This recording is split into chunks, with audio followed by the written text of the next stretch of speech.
Leviticus chapter 25. While Moses was on Mount Sinai, the Lord said to him, "Give the following instructions to the people of Israel.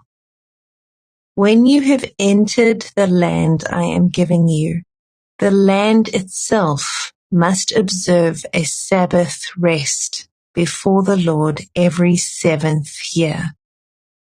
For 6 years you may plant your fields and prune your vineyards and harvest your crops. But during the 7th year, the land must have a Sabbath year of complete rest. It is the Lord's Sabbath. Do not plant your fields or prune your vineyards during that year. And don't store away the crops that grow on their own, or gather the grapes from your unpruned vines. The land must have a year of complete rest. But you may eat whatever the land produces on its own during its Sabbath. This applies to you, your male and female servants, your hired workers, and the temporary residents who live with you. Your livestock and the wild animals in your land will also be allowed to eat what the land produces. In addition, you must count off 7 Sabbath years, 7 sets of 7 years, adding up to 49 years in all. Then, on the Day of Atonement in the 50th year, blow the ram's horn loud and long throughout the land.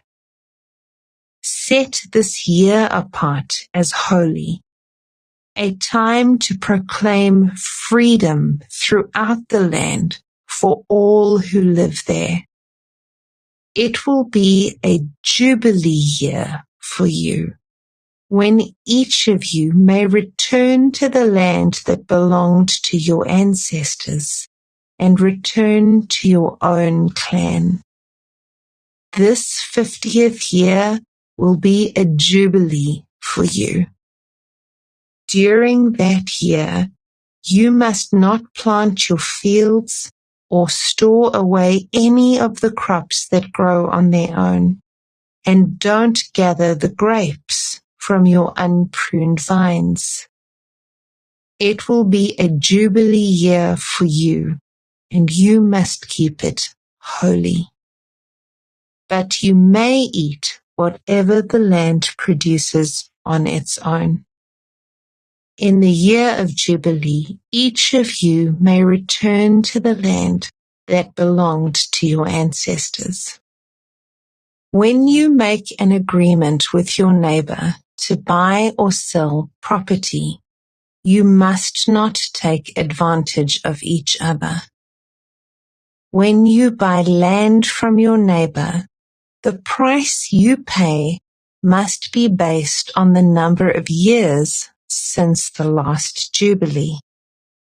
The seller must set the price by taking into account the number of years remaining until the next year of Jubilee.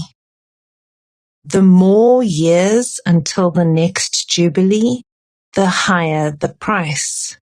The fewer years, the lower the price.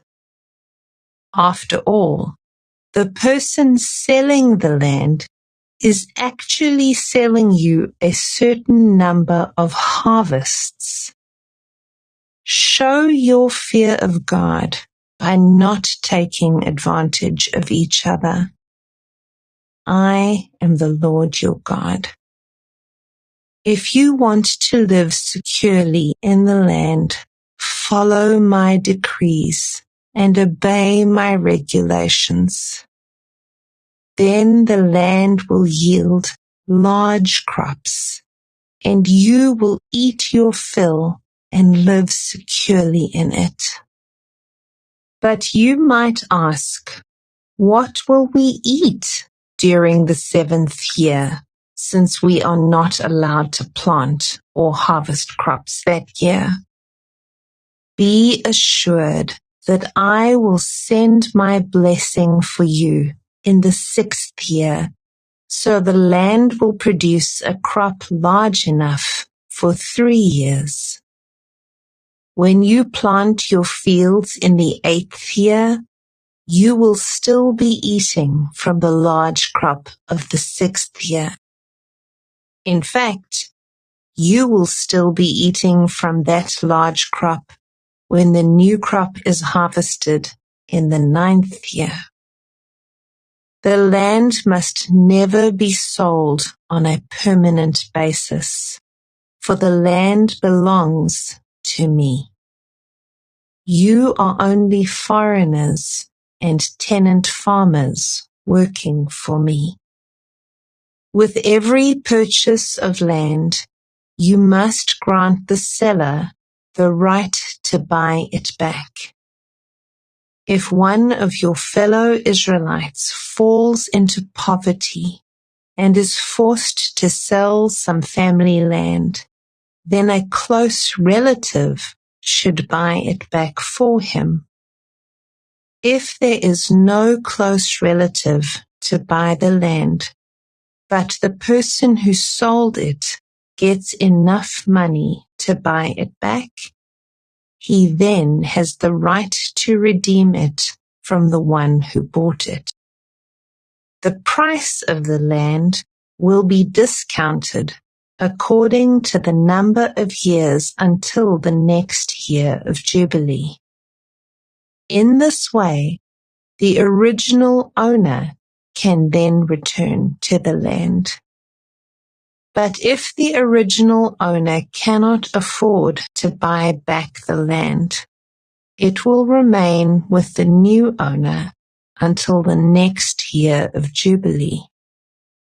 In the Jubilee year, the land must be returned to the original owners so they can return to their family land.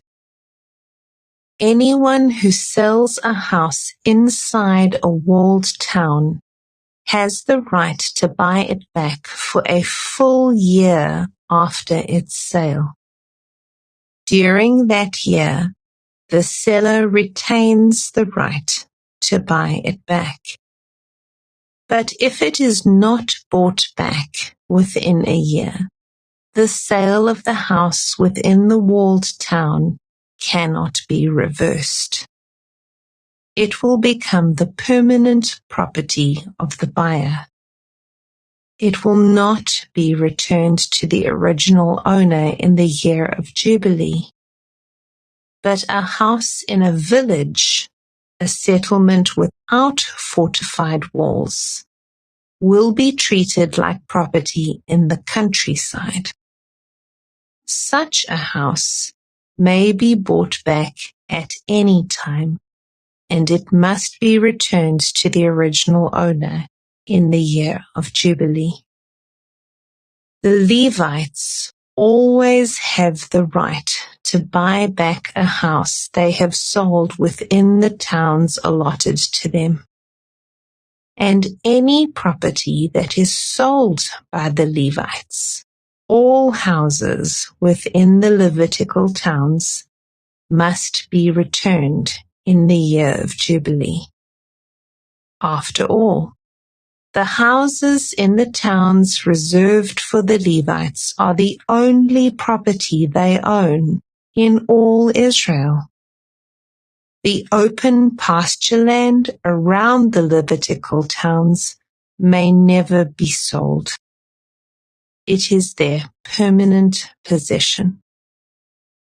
If one of your fellow Israelites falls into poverty and cannot support himself, support him as you would a foreigner or a temporary resident, and allow him to live with you. Do not charge interest or make a profit at his expense. Instead, Show your fear of God by letting Him live with you as your relative. Remember, do not charge interest on money you lend Him, or make a profit on food you sell Him. I am the Lord your God, who brought you out of the land of Egypt to give you the land of Canaan and to be your God. If one of your fellow Israelites falls into poverty and is forced to sell himself to you, do not treat him as a slave. Treat him instead as a hired worker or as a temporary resident who lives with you, and he will serve you only until the year of Jubilee. At that time, he and his children will no longer be obligated to you, and they will return to their clans and go back to the land originally allotted to their ancestors. The people of Israel are my servants, whom I brought out of the land of Egypt, so they must never be sold as slaves. Show your fear of God by not treating them harshly.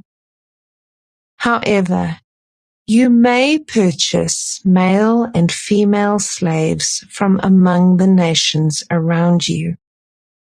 You may also purchase the children of temporary residents who live among you, including those who have been born in your land. You may treat them as your property, passing them on to your children as a permanent inheritance. You may treat them as slaves, but you must never treat your fellow Israelites this way. Suppose a foreigner or temporary resident becomes rich while living among you. If any of your fellow Israelites fall into poverty and are forced to sell themselves to such a foreigner or to a member of his family, they still retain the right to be bought back, even after they have been purchased. They may be bought back by a brother, an uncle, or a cousin. In fact, anyone from the extended family may buy them back. They may also redeem themselves if they have prospered. They will negotiate the price of their freedom with the person who bought them. The price will be based on the number of years from the time they were sold until the next year of Jubilee, whatever it would cost to hire a worker for that period of time. If many years still remain until the Jubilee, they will repay the proper proportion of what they received when they sold themselves.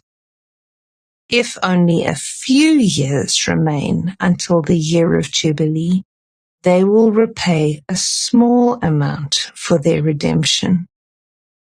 The foreigner must treat them as workers hired on a yearly basis. You must not allow a foreigner to treat any of your fellow Israelites harshly. If any Israelites have not been bought back by the time the year of Jubilee arrives, they and their children must be set free at that time. For the people of Israel belong to me. They are my servants, whom I brought out of the land of Egypt. I am the Lord your God.